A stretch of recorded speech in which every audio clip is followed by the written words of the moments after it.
This is an adult podcast made for adults by adults. With Gummo's brutal reality and a deep rabbit hole discussion on body hygiene, this is the grossest episode yet, and probably the only small little bone we will ever throw to Scorsese fans. All this on Fake Film Fans.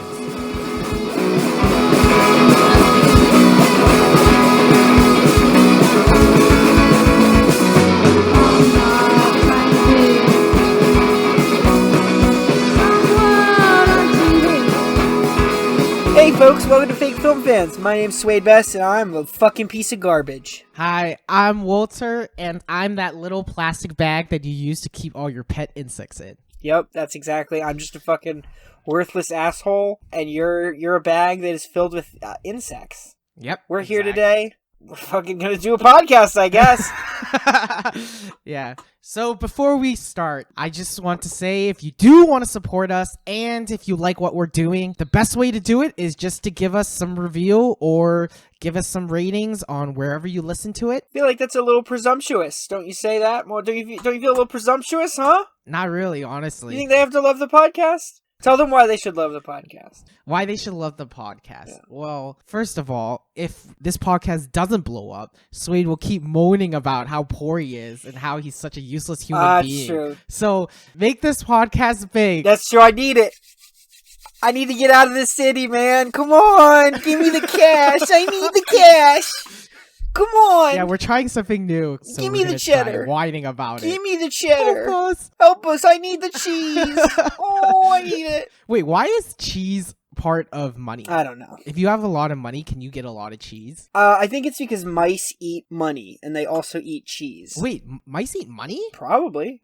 No wonder cities have so much mice. There's so much money in the It's cities. true. There's so much money in the cities. That's why in these rural areas, the mice, there's no mice. Dude, I just realized one of the best new Marvel films or Marvel comics that should be invented is the Mice Man. Mice Man? And he just fights capitalism in the And city. he fights capitalism, okay. Yeah, all his villains are going to be like capitalist people. So like he fights the grocery store owner, and all of them have money as weapons, but they use their money weapons in different way. And his ability is just to eat them all. But Walter, what do we do about the fact that we're slowly reaching a cashless society? I mean, like, the only reason I carry around cash is so I can give it to the homeless people downtown. I use my debit card for everything else. What is Mouse Man gonna do? What is Mice Man gonna do against Captain Credit Card? Well, that's when he needs to upgrade his superpowers. That can be episode 100 or something. That's his training arc. Okay. He probably has to go to China, like, you know, how all the Marvel heroes go to China and get their, like, Zen Buddhism from Tibet. Yes. Mm-hmm. Yeah, and then because China has been so fast on making cashless society. That's where he learns Yeah, it. there's probably going to be some guru there. Yeah, so he, like, goes and he, like, studies with his mice, and there's, like, an old woman who's, like, she's trained mice to psychically devour people's social capital in mainland China, and he learns from her Yeah, how to do exactly. it. Okay, I'm down. Who would you star in this movie? Well, I would want to be woke, so I would star in mice. You know what? Well, I think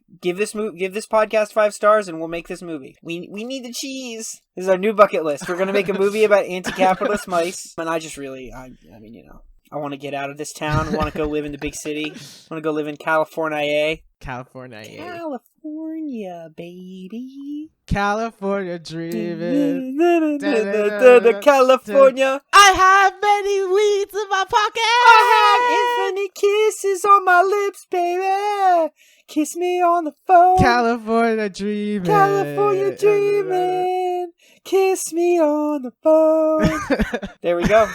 Walter, so we finished last episode with Tori. We had a lot of dick conversation. Then like 2 days later, out of the blue, you're like, I know what the next opening's going to be. We're going to talk about personal hygiene. So you know what? I don't know where we're going to go with this. I don't know what part of personal hygiene. I'm hoping we talk about dicks less this episode. What got you sparked about hygiene? Yeah, well, so because of last episode, the first thing I actually wanted to talk about was lengths. The reason why is because there was something about the bodies that I thought was interesting, and my insecure masculinity that made us ended up talking about all those experiences of whatever I was doing. And I thought body hygiene is kind of on the same wavelength of very vulnerable bodies. It's true. That like people don't really talk about. People try to like avoid talking about body hygiene in normal conversations. Or like if someone is like not practicing body hygiene in the way that others think it's appropriate, it's always like pulling someone aside and being like, "Oh my god,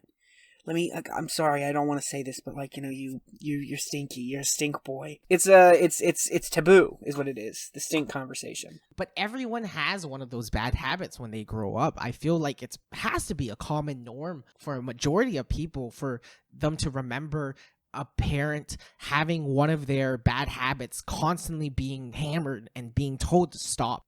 I'll start. I'm a nail biter. Okay, me too. And you know those Twitter identity lines? Okay. Honestly, I probably should put nail biter. I've always nail bited my entire life. I've always loved nail biting.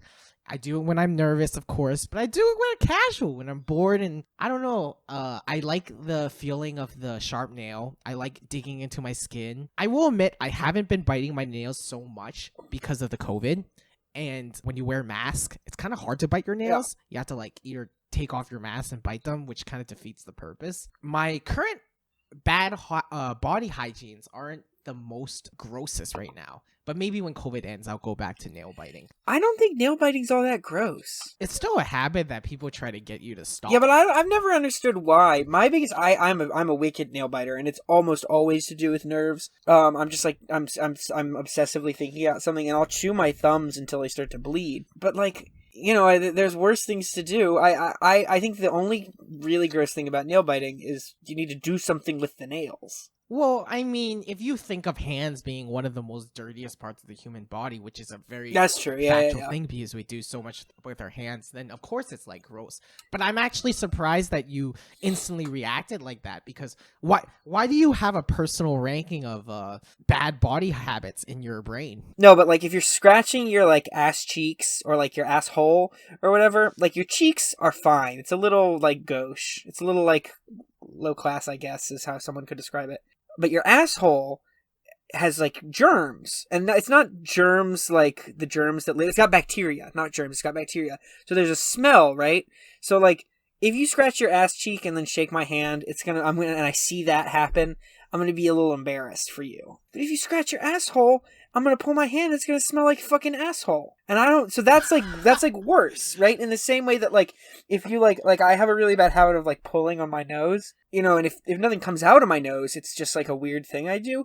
But if I'm like stuffy and like snot comes out, then it's gross in a different way because I've like touched my hand onto this thing that's leaked into someone else, right? Body habits get worse when you can leave a residue on another person. I think this just shows that, first of all, you don't have a bidet and you don't wash your asshole clean it off. My asshole is fucking fine, Walt. I will have you know. My asshole's awesome. Okay, my asshole's great. And secondly, you want everyone to be wearing a clown nose in public. Yeah, but that's because I'm attracted to clowns. That's true too. You're right. That's like a two birds, one stone thing. I don't know. There's something about the human body that's like, or like here's another option. In the winter when you're not sweaty, like scratching your armpit, not that big a deal. If you've been like working out and you're super sweaty and you like scratch your armpit and then you go to shake someone's hand and you got like armpit funk on your hand, like that's gross. It's about a transference that's gross. Because like for instance, like when I get out straight out the shower, you could like eat food off my body anywhere in my body, it'd be fine because I'm clean. I'm a clean boy. I'm daddy's clean boy. After like a fucking hard day at work, I'm a sweat boy. I'm been doing a sweat day. I mean, I probably smell like cigarettes. I've like handled dirty money all day. I mean, I just think that there's so many gross things humans do that is acceptable. And then, like, suddenly we have these ideas that some parts of our body are grosser. Like, are you sure your snot and your asshole is grosser than, like, what you touch, as you said, with your dirty money and all this stuff? Probably isn't true, right? Technically, is your body has a self-cleansing mechanism so that the innards of your body are probably actually cleaner than literally everything you touch. But there's a change of texture, right? Like, so the difference between like a dry handshake and a wet handshake is ominous. Like, why the fuck is your hand wet? Even if you just dipped your hand in water. If there is going to be a sensory experience because I've interacted with you in some way, shape, or form, and it is different than how it would normally be because of something that has come out of you, that's like a deeply unpleasant experience. No, I understand that as in like today's society views it as an unpleasant experience. I might be calling society out. All right, next time I see you, I'm gonna fucking like not shower for 3 days. I'm just gonna fucking run my hand up and down my armpit and under my scrotum, and I'm just gonna put it directly in your face. And then I'm gonna take my other hand that I've washed, and I'm gonna put it in your face again. I'm gonna say, which one did you like more, Walt? Which one was more unpleasant? Okay, both of them would suck. Because I wouldn't like either of them on my face. Also, I've dealt with crusties before. You mean like crust punks? Yeah. They are foul. Okay, I dealt with crusties before. And dude, we do all the stuff. I mean, I don't have sex, so I'm not talking about that. But like, you know, we hug, we share sandwiches. They might not even brush their teeth for 5 days. And honestly, I don't even know if that's like worse than the daily shit we do. That Nah, dude, I'm sorry. I'm sorry, bro. I can't go there with you. I can't go with... Brush your teeth. Dude, you have toxic cleanliness. No, because like I don't wear deodorant. I just wash my armpits, and so sometimes I'm a little sweaty, you know, and I don't like wash my feet every day, you know, like I take a shower every day. I have to, or like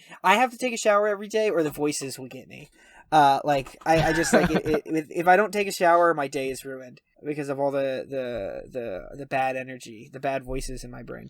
There's just like a basic minimum that you need to be able to do. I don't know, for me to be willing to interact with you, you just have to like just brush your teeth. And you know, which is not to say that I won't. I mean, I've interacted with plenty of people who don't, I think, have poor hygiene, and I'm friends with plenty of them. I just like personally, I can't do that. No, I think there's a bit of an assumption when it comes to bad hygiene. What assumption of what? That you have to buy into the assumption that like all bad hygiene is worse than the normal hygiene that people have. When there's a total spectrum, right? Like smelling a little bit like BO is not that big a deal. Not washing your skin and then getting skin infections is a very big deal. In the same way, you skip brushing teeth one day, you'll probably be okay. If you don't ever brush your teeth, you'll get gum disease and your teeth will fall out. I'm not saying everyone needs to like cover themselves in rubbing alcohol. And I feel similarly about fragrances people wear. I feel like when you walk into a space, you shouldn't change the smell of that space. Your presence shouldn't be announced by the way you smell, right?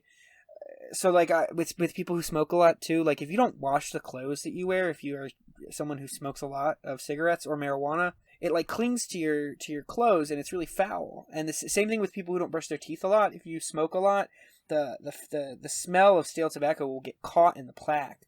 I worked with someone once who was like that, who had the worst breath, and it was because they didn't brush their teeth well and they smoked all the time, and it was hard to talk to them because of their breath.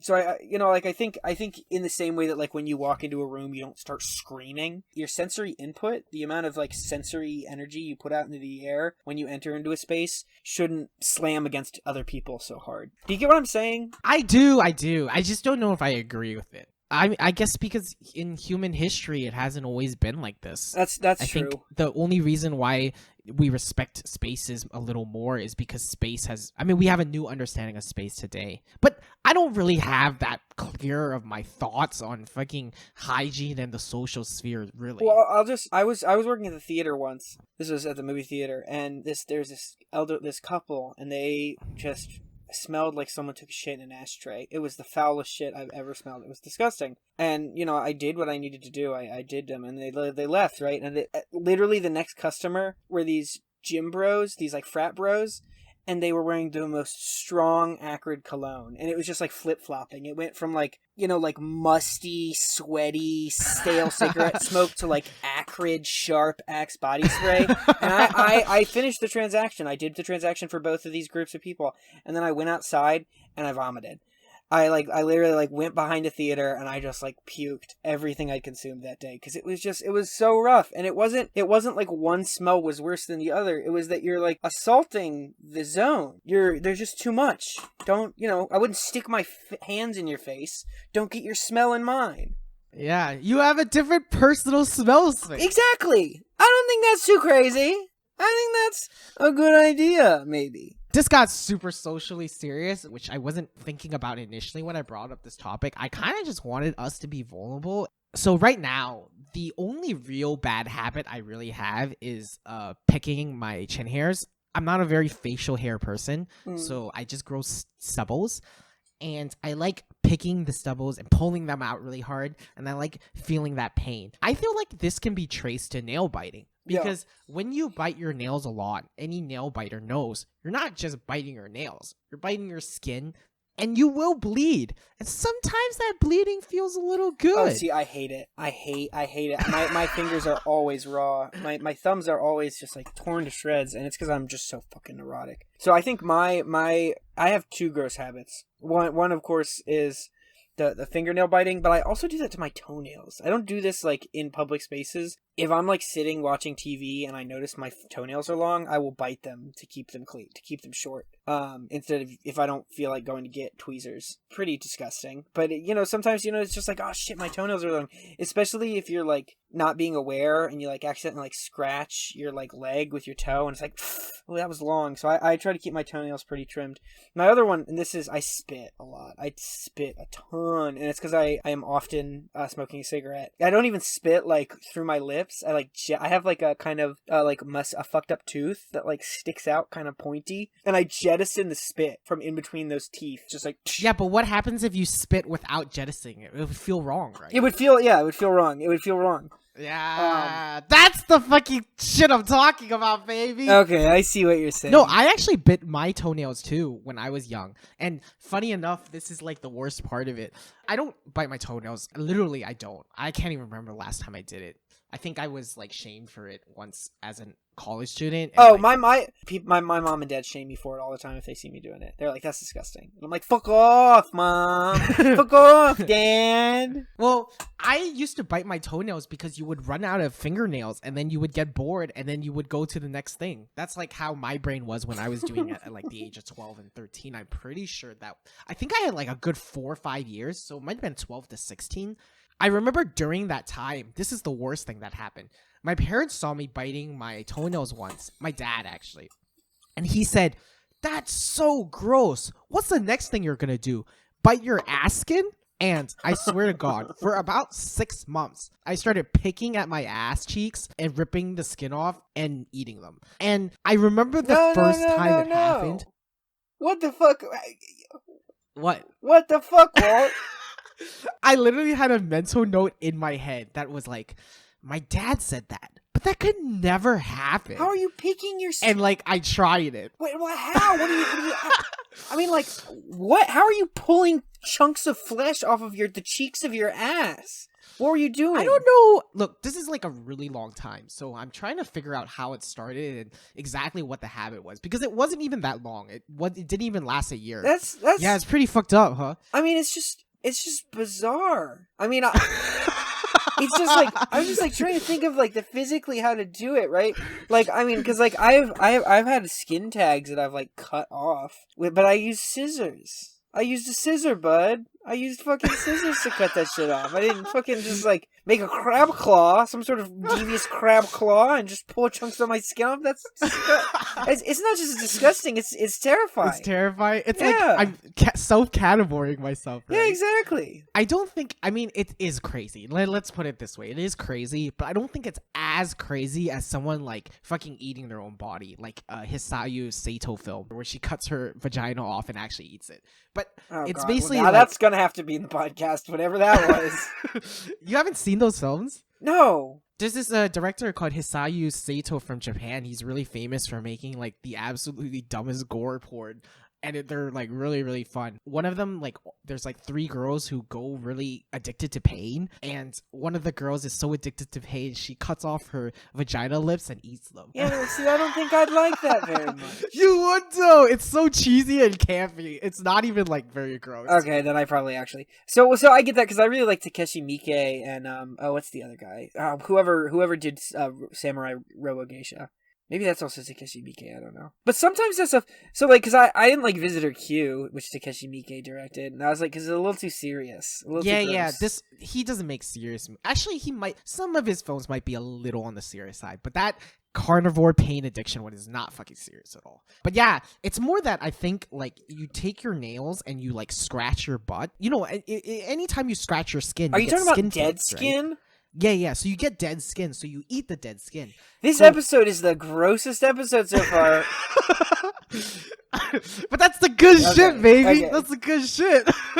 Give us 5 stars if you want to hear Walter fucking talk about his own skin flakes, because I need the cheddar. Give me the cheese so I don't have to listen to Walter talk about his goddamn skin. You know what? Give us 5 stars and write, Walter, never talk about your skin flakes again. Do that for me. Do that for me, maybe. No, but so when you start scratching in the exact same place all the fucking time, you start getting deeper and it stops becoming just skin flakes. It becomes more It's like intense. oh my god. And that is what happened to my butt Dude, that's cheeks. like so brutal, man. That's like some what is his name? Shintaro Kago shit, man. I mean, that's like rough. Yeah, but you're kids, dude. As a kid, you fucking go crazy. I don't know, man. I did some fucked up shit when I was little, but not a whole lot of it dealt with self-mutilation.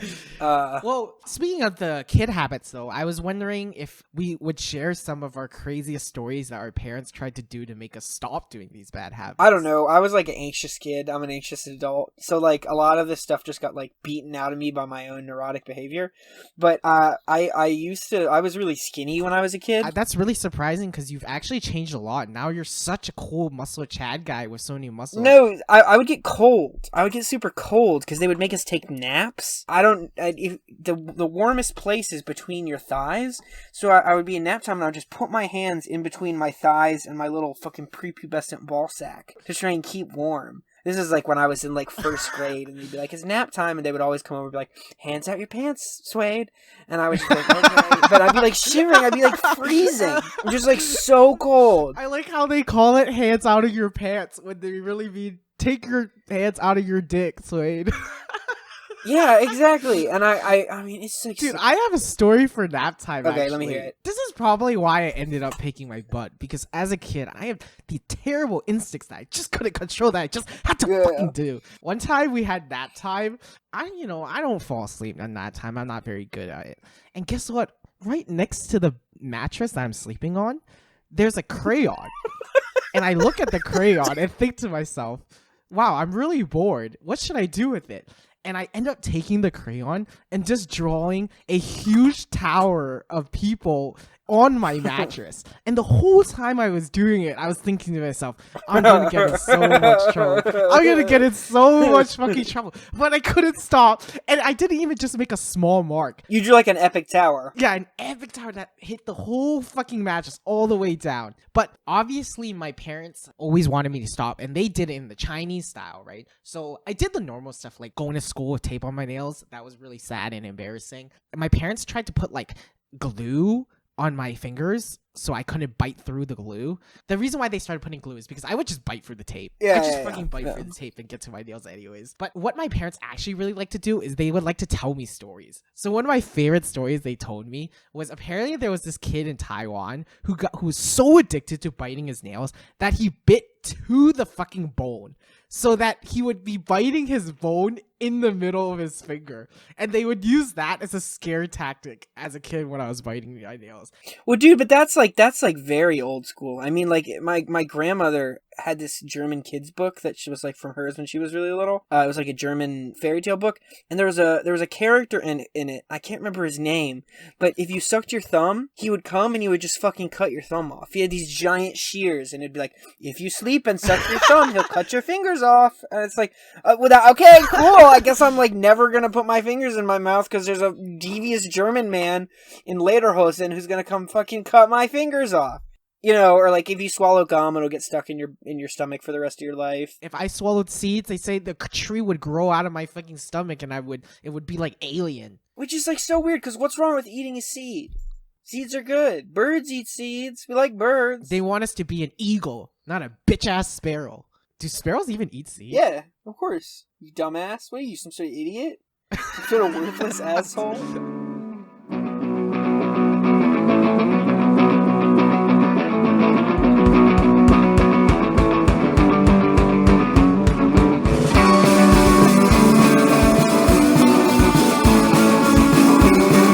You know, it makes sense that this is a gross intro, because I think one of the grossest movies I've seen in a long time, Gummo. 1997 movie directed by a person whose name I can't remember. Walter? Harmony Korine, I think his name. Exactly, that person. I watched a little bit of it for last podcast, and I decided that there was too much to talk about in Gummo to try and frame it through the lens of whether or not This is I watched actually it in what theater. happened. You talked a little bit about it, but because I knew you were going to talk about it in the next podcast, I couldn't! He edited it. See, he edits everything. All the times I sit here like just crying because Walter is so mean to me. I say, Walter, please stop. Stop yelling at me.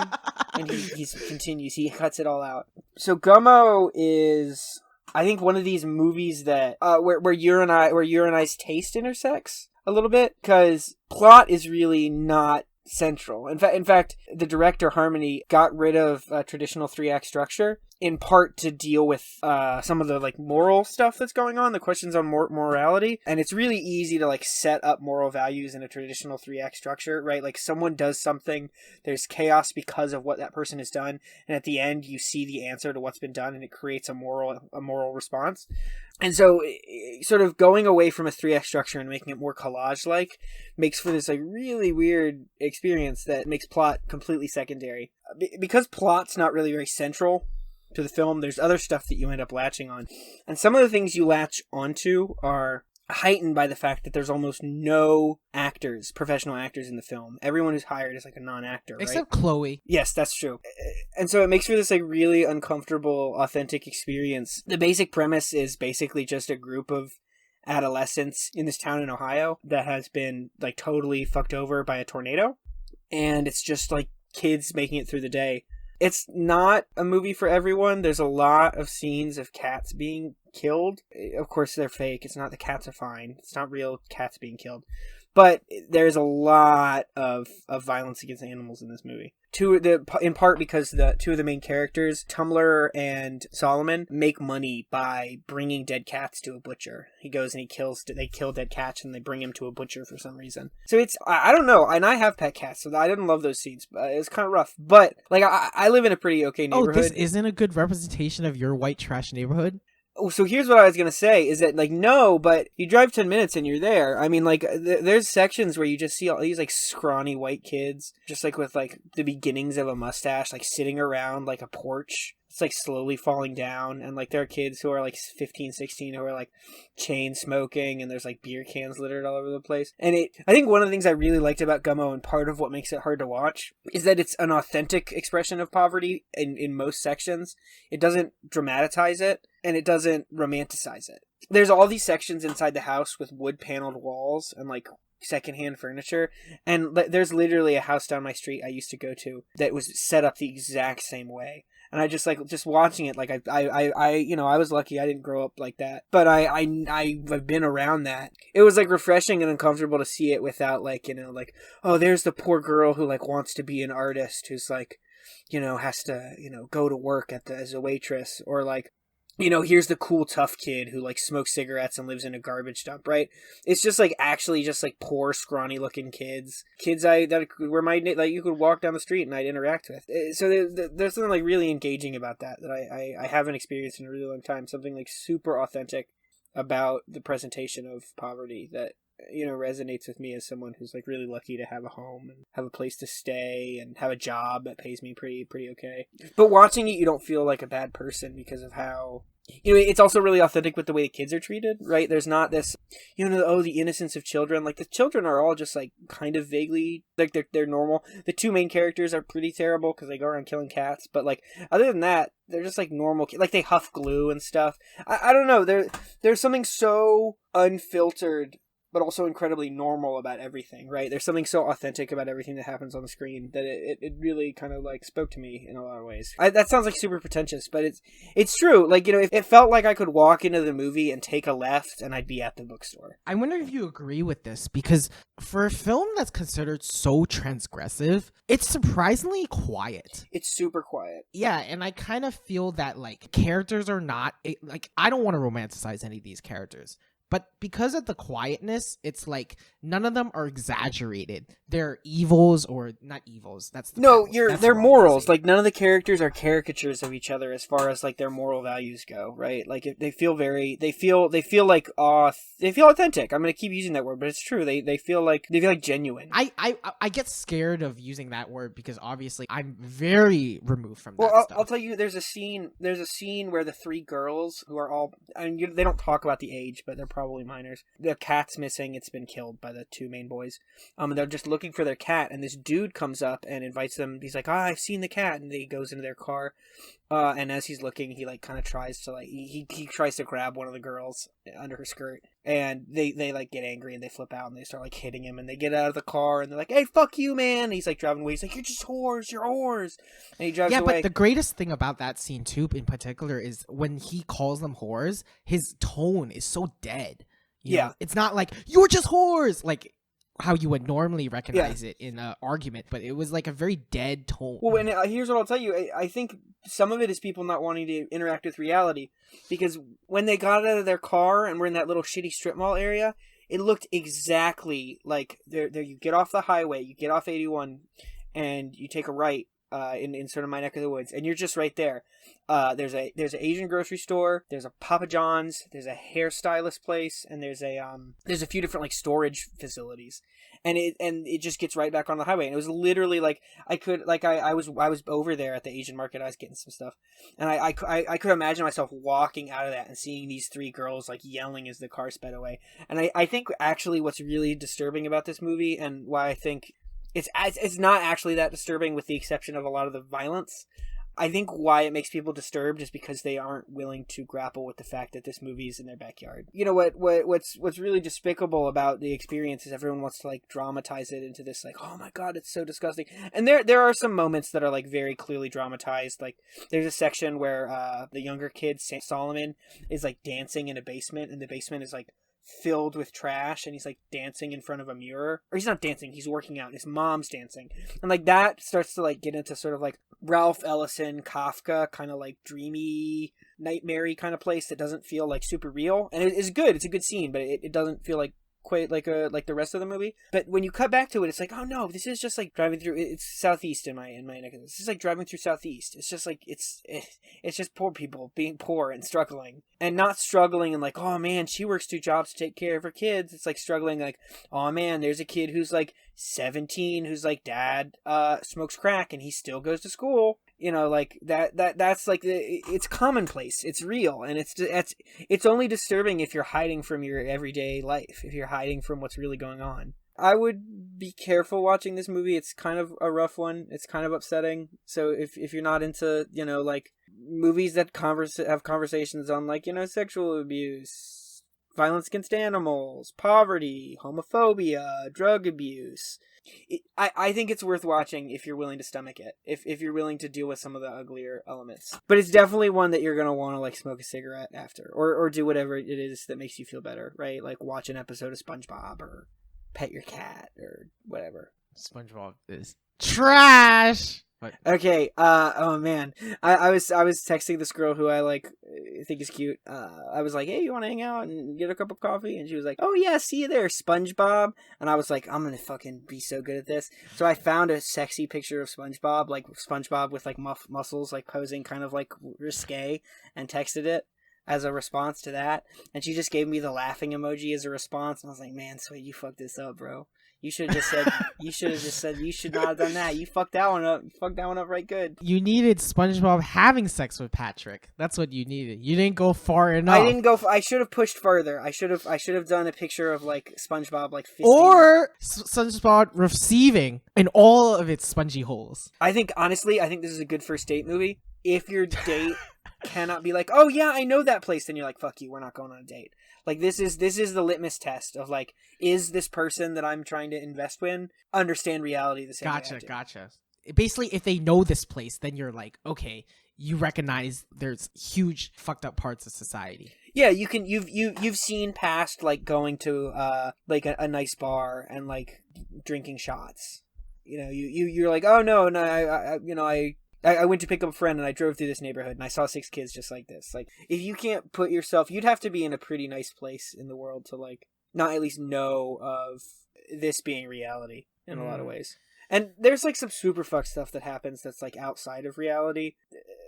But those almost feel less interesting to me than just, like, the pseudo-documentary elements. Here's my question. You use the term gross, and I remember when I watched it, I didn't really find anything technically gross because we were talking about body habits, body hygiene. True. I don't entirely get that choice of words because I get transgressive, I get disturbing, I get fucked up or whatever. And even if I don't agree with them, I understand what people are saying. Gross, when people call this movie gross, I'm like, what are you talking about? So the kids are all really sweaty and dirty. And there's nothing sexual about the whole film. Even when there's, like, sexy stuff trying to happen, it is the least sexual experience. It's just, like, everything is, like, kind of, like, cluttery and, like, dirty. Like, even, like, there's a section where Samuel is bathing and he's just, like, rubbing soap into a cracked wall. Everything is so textured with reality, textured with, like, dirt. There's another section where Samuel and Tumblr are they're huffing glue and, like, placed with a bunch of ruined cars, a car wrecked facility, I don't know the word for it.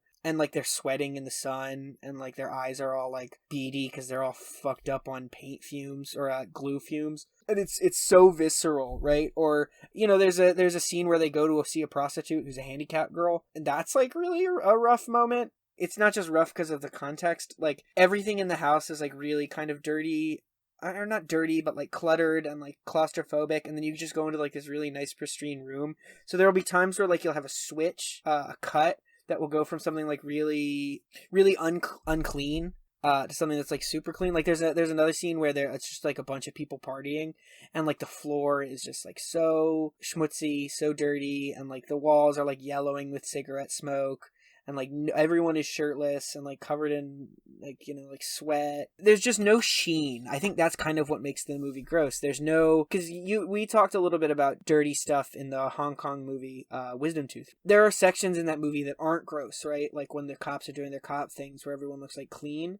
There's not a section in this movie where, like, people don't look like they've been outside. The whole movie feels unwashed. And I think some people find a lot of the violence against animals to be pretty gross because it's very rare that it's like the animals are always wet and sopping. You know, like the actual act is gross. It's not just like the act itself that's gross, but it's like the sensual elements of the act that are like really gross. I think it's not crazy, but it is definitely something to note that this one was made in the 90s and you feel like you actually recognize parts of this film literally happening still, like things that you can exactly relate to, right? And it just shows how little things have changed. Yeah, no, it's true. Like, the only difference now is that, like, there's a guy who comes into my store who asks to use my phone because he's calling his mom. He sleeps in one of the public bathrooms at a park, but he spends his time downtown, and he always comes and borrows,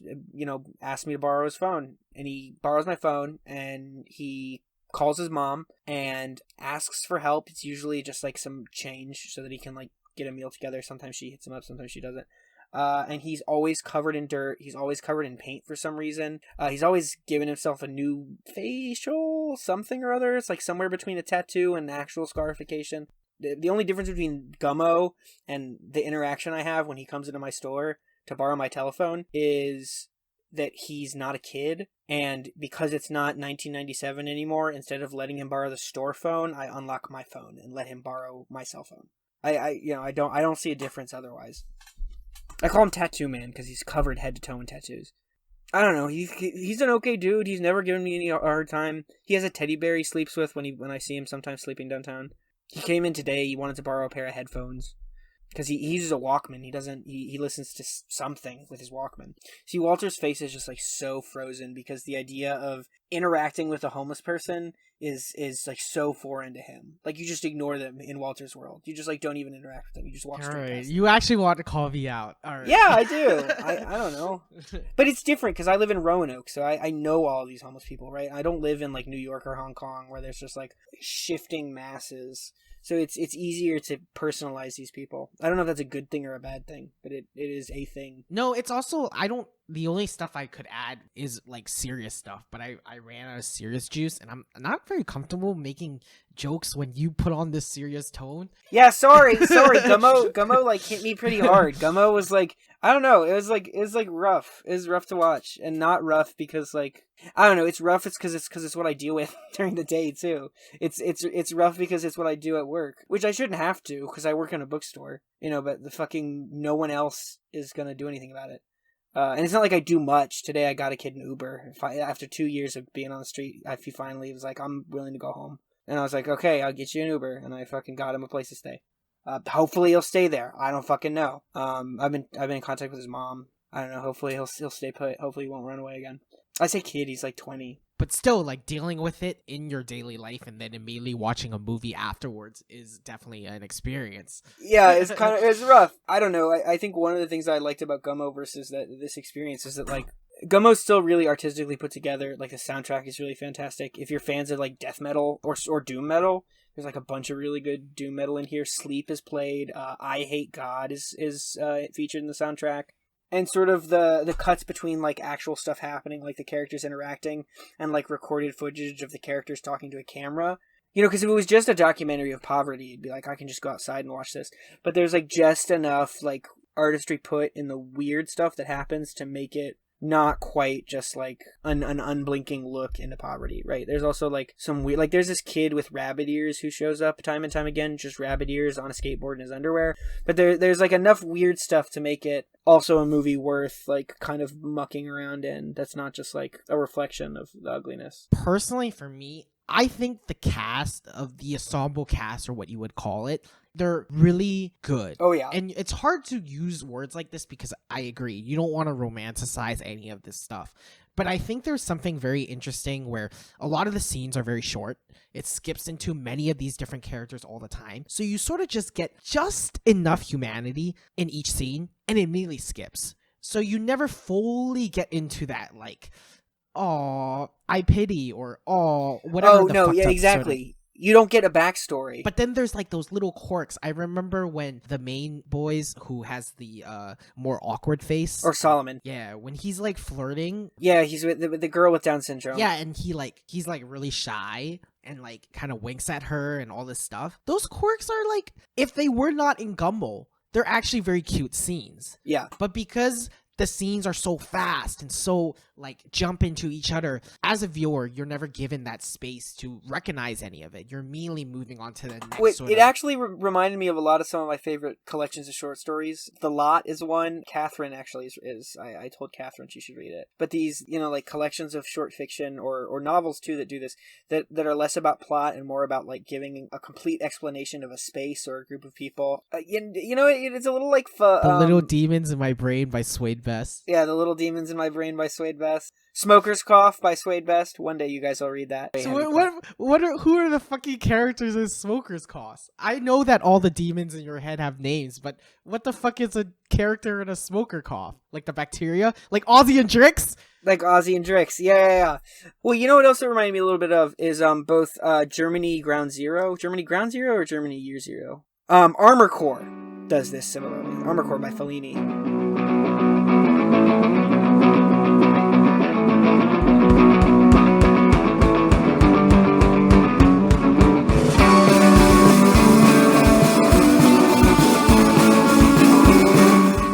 So, this is a little awkward because I kind of brought a film kind of about that partner Swade was talking about that would watch Gummo and be like, who are these people? You're talking about the guy wwho you go to a bar with and you're like, yeah, man, and you're like talking about, like, how your granddad used to, like, like work in a factory for a living. He's like, yeah, I don't really, I don't know. I like to go golfing. That's what you're talking about? Yeah, I think, except they're going archery instead of golfing, right? Okay. The thing is, I brought a Martin Scorsese film because we've been giving too much shit to Martin Scorsese on this podcast. And the number 2 rule on this podcast is no such thing as bad movies. Bad movies. That's true. And we've been breaking it too much. Being mean to Martin Scorsese. And in general, we've just been being too mean to movies. I always knew I would like this film because I'm a huge sucker for these films, but I just never watched it because watching a movie to make me like Scorsese wasn't a priority, so I just put it off. It's his adaptation of Edith Wharton's Age of Innocence. And I'm just a huge sucker for these type of bourgeois elitist period films, romance films, or whatever you want to call them, drama films. I love them so fucking much. Do you like Edith Wharton? Have you read her work? No, I have never read any Edith Wharton. Have you? Wow, fucking loser. You know the funniest thing about that too is initially I was thinking of bringing Sally Porter's adaptation of Virginia Woolf's Orlando, but because I haven't really read any Virginia Woolf and I know you would roast me for it like forever. I would, because I actually like Virginia Woolf. I do like Virginia Woolf. I'll be honest, I've not read any Edith Wharton either. I don't like her name. It's similar to, I've not read any William Thackeray for that same reason.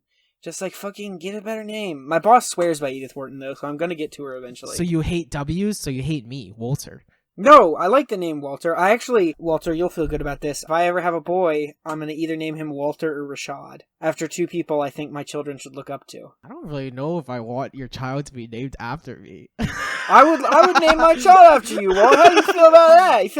You feel good? Okay, if you had a daughter, name them Walter.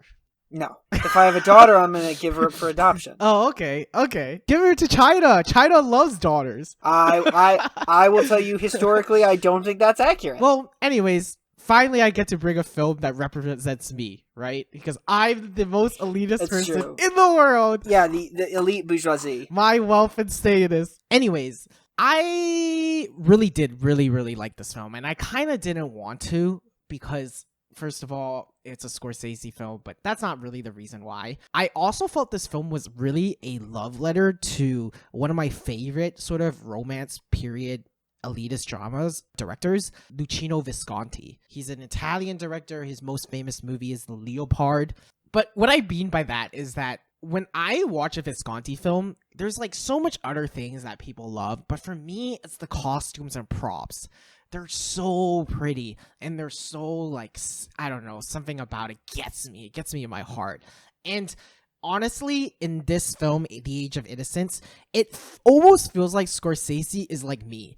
More obsessed with the props and costumes and his, like, fucking furniture than the actual story and characters sometimes. Basically, what I mean is Scorsese has so many individual shots of his props. Food is a big one. There's so much fucking food. You like movies with food. You like movies with food. I do, and that's why this movie is fucking shocking. Because the food in this movie looks fucking gross. I don't know what it is, but there's something different about the food in this film that just doesn't look right. What period is this from? Well, I'm not sure, but it has to be Edith Wharton's, either older than Edith Wharton, which is the 20s. They have these, like, sweets that look like fucking gelatin. Like, they look like macaroons. And they look so fucking gross. Do you know how I tease you guys for eating Cliff Bars? Yes. They look like that type of shitty food. So apparently, throughout all society, people never ate real food anyways. Okay, but yeah, so food in the 20s was kind of gross. Yeah, it was, dude. There's this especially annoying one for me, which is the fish. Oh yeah, you feel very particular about fish. Yeah, because they have a whole fish on the plate, but they share it by slicing up the fish and putting fish fillets on each plate. Why? Eat the whole fucking fish. Who gets to enjoy the fish head then if you just fucking take each fucking piece of fillet and then put it on a plate and then no one gets to eat the fish head? That's almost... My dad ordered whole fish once, in South Louisiana somewhere. You know, he was eating the fish and the fish head was left. And my little brother's a little squeamish and he picked up the fish head and he took a french fry off my little brother's plate and he made the fish head eat the french fry, and it like totally freaked out my little brother. My mom got super mad. Rocky completely lost his appetite and my mom was like furious. She was like, "How could Billy come on?" so mad. Yeah, if those were my parents, Rocky would have gotten in trouble. He probably would have got beat. Are you saying your parents want you to play with the fish head? No, you're not supposed to be a little loser who can't stand fish heads. All right, well, there's only one thing to do. You gotta come fight my little brother. Anyways, Chinese cuisine, we love our fish heads, so that's... Well, there's a lot of good juice there, right? Yeah, fat. It's really fat. Yeah. There's a lot of very specific type of fish fat that you don't get from anywhere. In fact, my dad loves fish head, and he's been feeling more brave about ordering it despite no one in our family really wanting to eat it. So I've been eating more and more fish heads lately, and I have to admit, it isn't my favorite part. But seeing that someone doesn't enjoy a fish head in a dinner of 60 people is still annoying to me. Well, so what is your favorite part of the fish? I don't know if I have a favorite part, honestly. I just like, I mean, how many parts of fish do you have? You have a fish head and fish body? What are the parts we have here?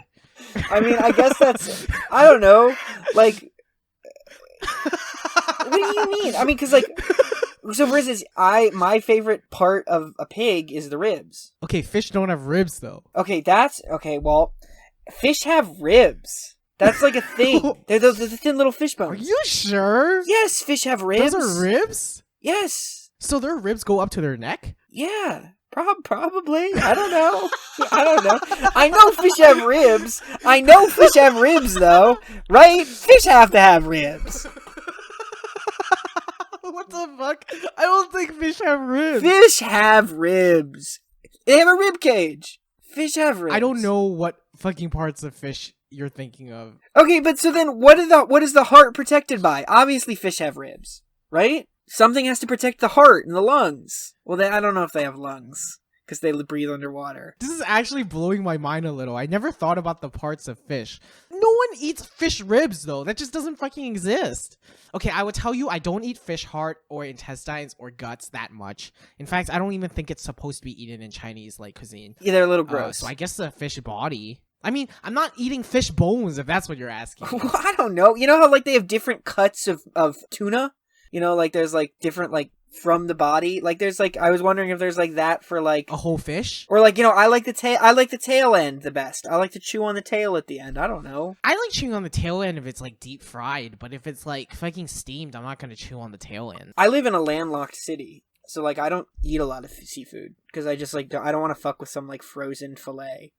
Like, if I'm gonna eat a fish, I want it to be, like, from something fresh. I don't want to just eat, like, a gross frozen fish. So I don't eat a lot of seafood because of that. Okay, then my answer to your question is my favorite part of the fish is fish sticks.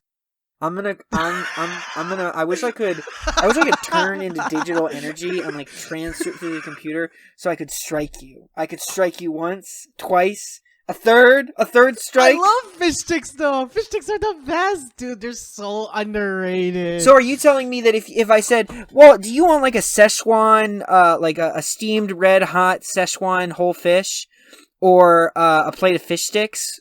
Which one would you say? Okay, that's fair. I prefer the Sichuan fucking plate of, but I prefer fish sticks over salmon fillet. I prefer fish sticks over sushi. Really? You don't like sushi? I think sushi's fine. I think it's a little like overrated. I think there's a lot of Japanese fetishizers who eat sushi. I'm calling you out, all you people. You guys are all Japanese fetishizers. Japanese fetishizers. Japanese fetishizers. They should only eat. What should they eat instead of sushi? They should be Chinese fetishizers.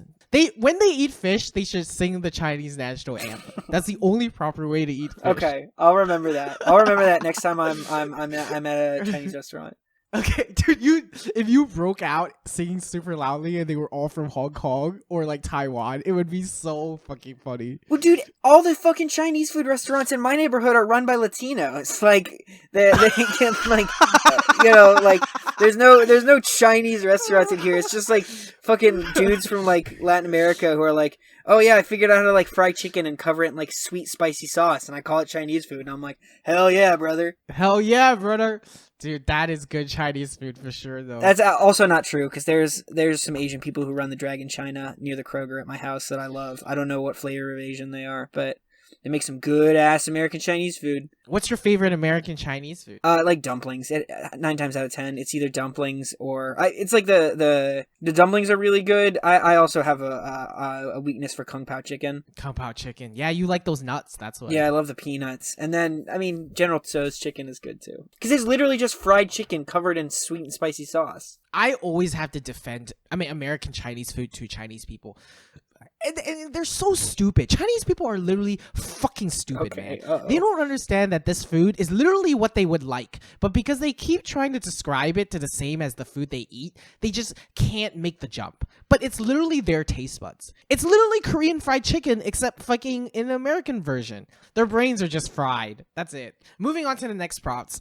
There's a lot of art. There's a lot of flowers. They're very pretty, but my brain is bad. You mean like visual art, right? Like paintings and shit? Paintings and shit, yeah. I'm very bad at visual paintings and appreciating that. Which is weird because you like movies, which are visual. Yeah, I can only understand visual art through like history. So like if someone talks about like art history, that's pretty interesting to me. But for some reason, me staring at a painting is not engaging. My brain hasn't figured out how to do it yet. In high school, and I've kept through this, me and my friends, a lot of the ways when, because I go to gallery shows sometimes. I've been to some gallery spaces because I hang out with the art crowd, and I'm always like so fucking out of my element, even though I like went to college and I have like an okay background in like art history and stuff like that. My thing was, is this a painting I would want in my bathroom or not? Like, is this a painting that I would put in front of the toilet that I can look at while I'm shitting? Is this a good painting? Is not important to me. Is this a painting I would want to put in my bathroom while I'm shitting? Because I think that would be my ideal painting. Would be one that I can like help get the poop going. So does that come from the criteria, or does that just come from like instinct? Like this would make my poop better, or is there like, because of the brownness on the corner of the edges, that would make me remind me of my poop, so my poop will slide out of my asshole a little easier. Well, I think some of it's like how busy. Like you wouldn't want a stressful painting in the bathroom. Okay, that's fair. Yes. You would want like a calming painting, but you also wouldn't want like a portrait, right? You wouldn't want like someone looking at you while you're pooping, unless I guess you did. I don't know. This is just like for me, like kind of like an avant-garde kind of like pseudo landscape. I think would be my ideal bathroom painting, or something with a lot of detail but kind of abstract is another good bathroom painting, but not like so fine that it's like stressful to look at. Like you don't want it to be like bugs crawling across a canvas amount of detail. Yeah, or like in those bug art museums where they actually just pin live bugs and call it art.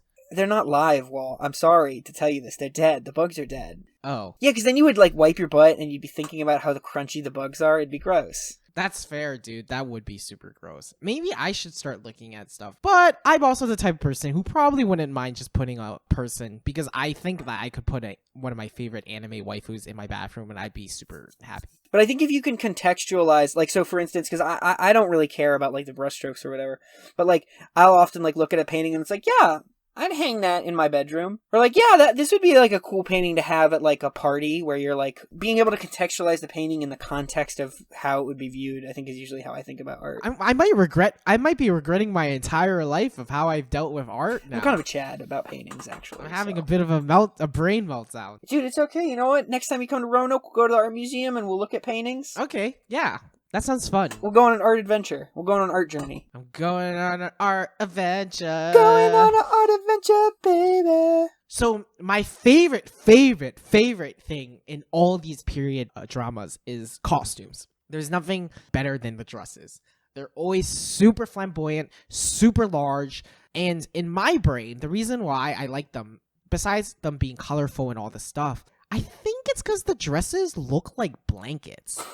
Okay. And I feel like they look so comfy. I know they're not because of corsets and all these other stuff and how heavy they are. But I'm trying to think about like if these dresses were super normalized for like everyone, it would be like having a walking bed. Yeah, I think that's like that's the advantage of a muumuu, right? What's a muumuu? It's just like a big, like kind of formless dress that you like. It's like usually like a dress you would sleep in. What's a dress with form? Like one of those like dresses that like really hugs your body really tight. Should I start wearing dresses to go to bed? Do you think that's like incredibly comfy? I don't know. I only wear underwear to bed. I can't sleep in anything but just underwear. I couldn't sleep in a dress. I remember you sleeping in just your sweatshirt and underwear, right? And a shirt. Yeah, I mean, I went towards that direction of like wearing less and less, but that's because I want my body to feel the blanket more. But if my clothes itself is a fucking blanket, then I wouldn't need to take off all my clothes. I mean, I think that is the idea of the pajama, right? I mean, that's why you have a sleep gown or a nightgown or something like that. Wait, I don't think I've ever worn like real proper pajamas in my life. I don't like having fabric touch my skin. Like if my ideal dress is just underwear, or if it's cold, underwear and a shirt. So I can't go with you on this clothes adventure, but I will say that I have worn pajamas. Pajamas are nice. Well, you could go on this clothes adventure with me because I want to give you a proposition. Okay. If I wear a super huge dress like this, will you stick your head in my legs? Sorry. To do what? I don't know. I just feel like it would be fun to have like someone stick their face in my dress. You mean like a lap pillow? No, just like when you motorboat someone, I guess, but doing it in the dress instead.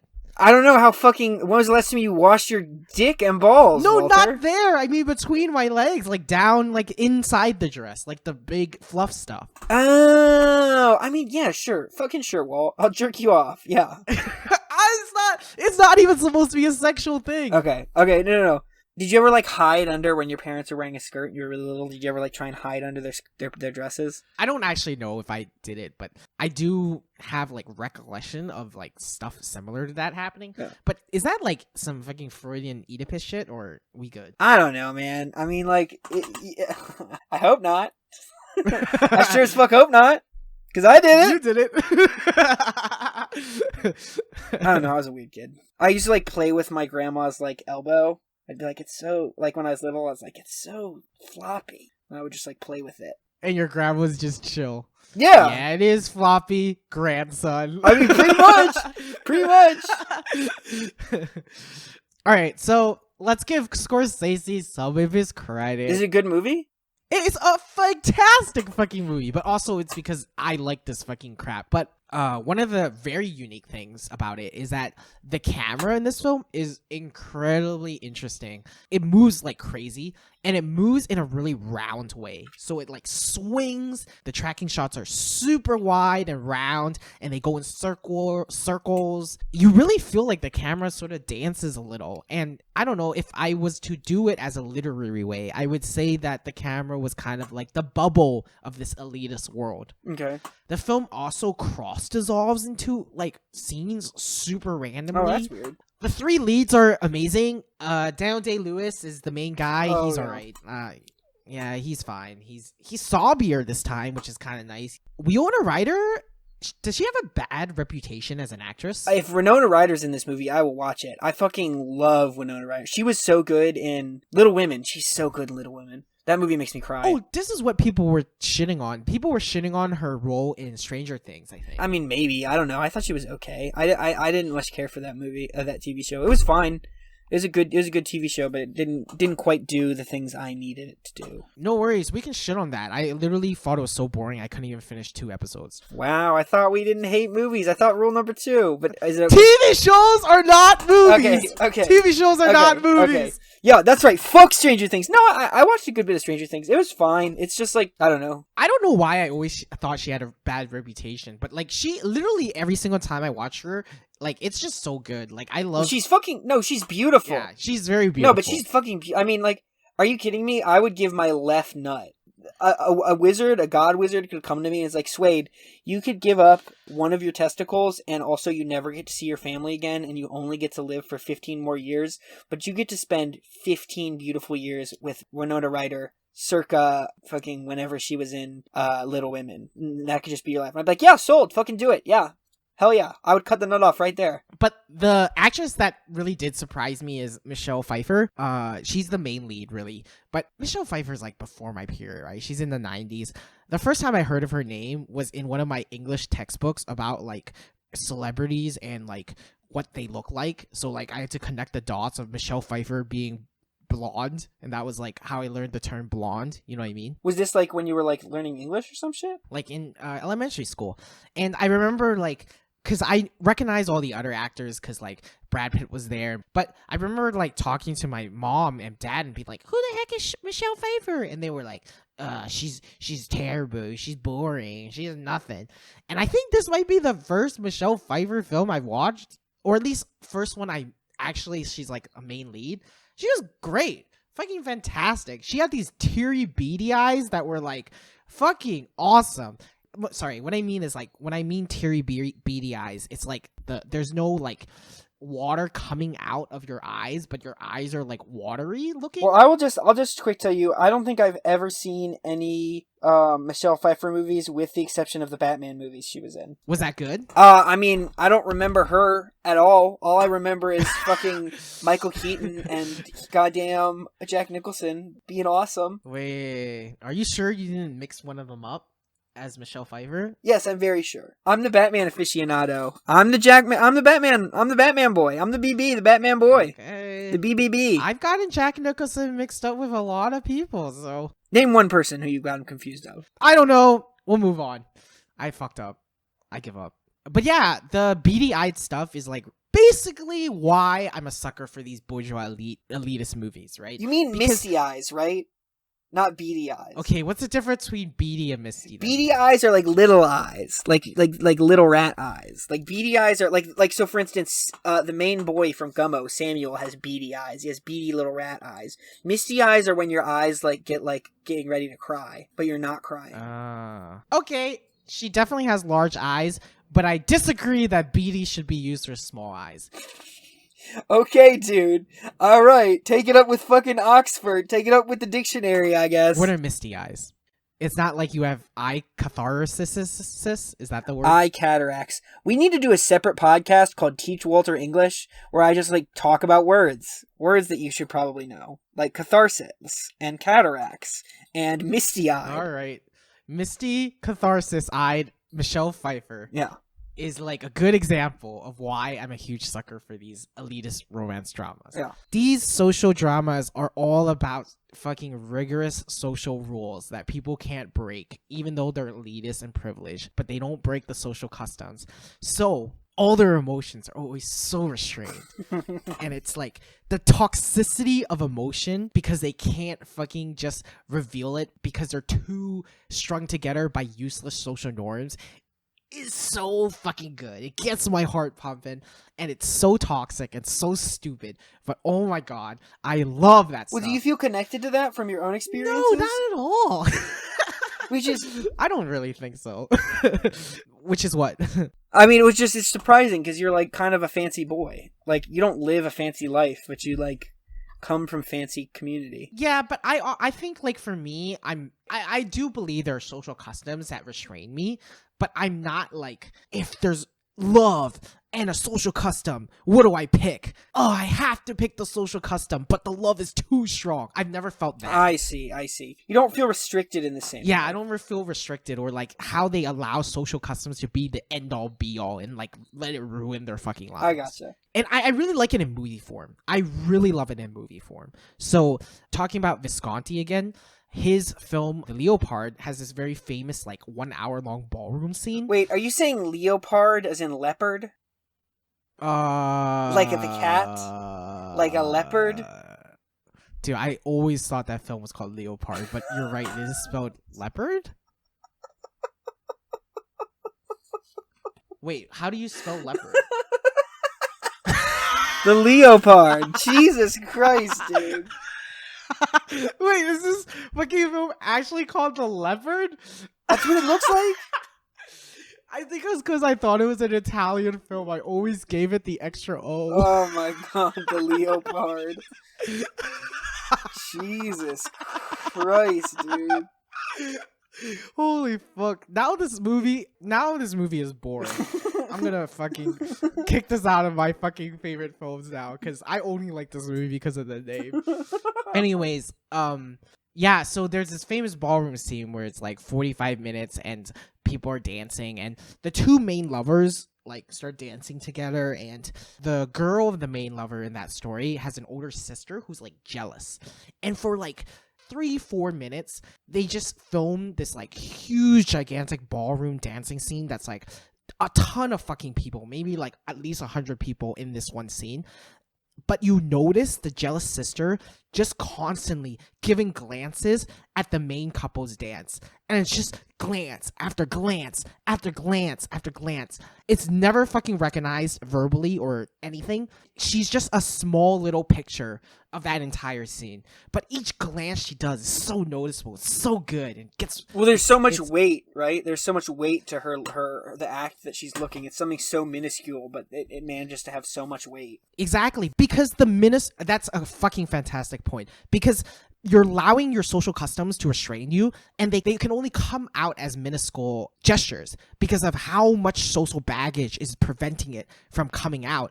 But once you remove the social baggage, the weight is just fucking gigantic. And that's how much these emotions get through. That no matter how much fucking social restraint you put in, there's always going to be those little things that somehow get across. And you're right, it's that juxtaposition between the weight of what's hidden and then how hard it is to keep that weight inside, even if the social customs are that fucking important, that it still reveals that little bit of gesture in the end.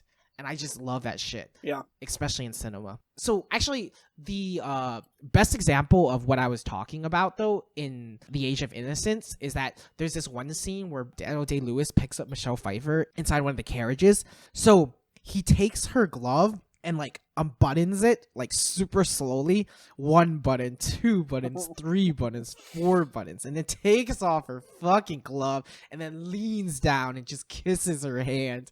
Or actually, at first they touch hands first. They don't even kiss hands first. Well, it makes so much sense that you're into this because like you are so into this like slow titillation, like it's like like I remember like watching you try to interact with people romantically, and there was just like so much like waiting and yearning and like give and take. And I just wanted to like scream like just like fucking fuck already. No one needs to watch this fucking, like, swamp speed slow seduction. Dude, I do! The only issue is if I do it myself, I can't fucking see it. That's the problem. That's the fucking problem. I need to film myself flirting with people. And then, like, right after the date, I'd be like, yo, give me a second, and then I can watch it. Just fucking jerk it real right. Yeah, and then I'll be finished, and then I'll be like, alright, you're good, you can leave now. I flirted with you. I did a long flirt, I'm done now. So little housekeeping, little house cleaning. Catherine is going to be taking a break from the podcast, because she has like real human being things to do. She has like, she's like a person who has like activities instead of just me and Walter who exist only to do this basically now. We're going to get her back though. She's going to come back. We're going to wait here. We're going to keep her seat warm. We're going to keep a nice little place by the fire. And when she comes back, we're going to welcome her with a big hug and a bowl of soup, and we're going to say, welcome back. And this is such a sad time. So you want to support us in these sad times, you should give us some reviews and ratings. Rate us 5. We need the cheddar. We miss Catherine, and we need the cheddar. Everything is so sad. You can save our days. Well, while you're at it, like us on Twitter, maybe. Just give us a follow. Like all our tweets. It's so sad. It's so sad. I'm crying. And then, of course, if you have any questions or comments, feel free to reach out to us via email at fakefilmfans@gmail.com.